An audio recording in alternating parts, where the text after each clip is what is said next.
Here in recent months, there was a incident that took place, I believe, in Philadelphia, where there was a man by the name of Terry Smith who was sitting, according to him, in his car, taking a break from work, and all of a sudden the window shattered where he was sitting on the driver's side.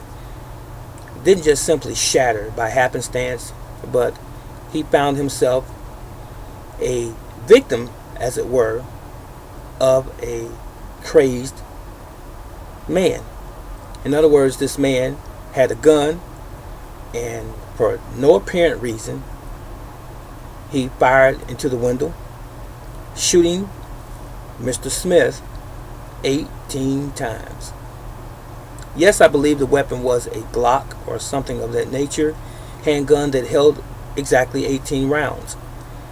Terry Smith was very fortunate that day because he's living now to tell his story. And I was sort of moved by this story, not simply because he survived and no major organs were struck, so he was doubly fortunate, but I was moved from the standpoint of just being able to sit here as I'm talking to you right now, having the freedom to move around a reasonable portion of health and strength, and just being able to articulate and to think for myself and to experience life again every single day, and to see my family and enjoy my family and my friends. Now, this is how Terry has expressed himself as well. He said there was one thought that dominated his mind during that ordeal. There was blood all over the place.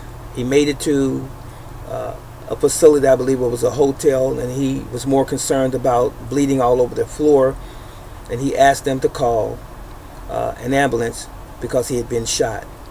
And when the doctors, according to their first analysis, when they saw him, they didn't think he was going to make it. They didn't realize the extent of his injuries was actually the fact that he had been hit multiple times with bullets. But he survived, and he's back, not only with his family, but also back to work. Now, the moral of this story to me is this: we never know when our number and our name is going to be called. In other words, when it's the last day for all of us here on planet Earth. So we need to take a page from Terry's book and try to live each and every day of our waking moments of our lives of value. We need to put forth our greatest effort in trying to provide for our families, to offer value to not only our families but to our society in which we live, our neighborhoods, and to treat our fellow man as we would like to be treated ourselves, because we just don't know. The scripture says, "Boast not thyself of tomorrow, for thou knowest not what a day may bring forth." That's scripture. So I'm happy for Terry and his family. I'm so happy that he survived and no major organs, as I said, were stricken. So he was very, very fortunate. Not lucky, fortunate. As one person said, it wasn't his time. And maybe God has something for him to do. So I want to say congratulations, sir, on surviving. And I pray for you daily that you continue to have a very fruitful life.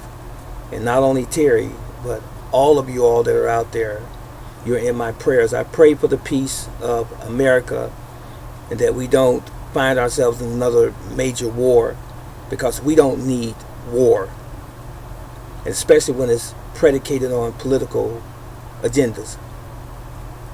That was really it. So if this were you, and you were the person who was under the gunfire and you survived, how would you actually see your life?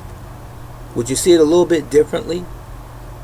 Would it be a wake-up call to you and say, well, maybe let me go out here and start telling the people that I haven't spoken to in a while, family members especially, that I love you?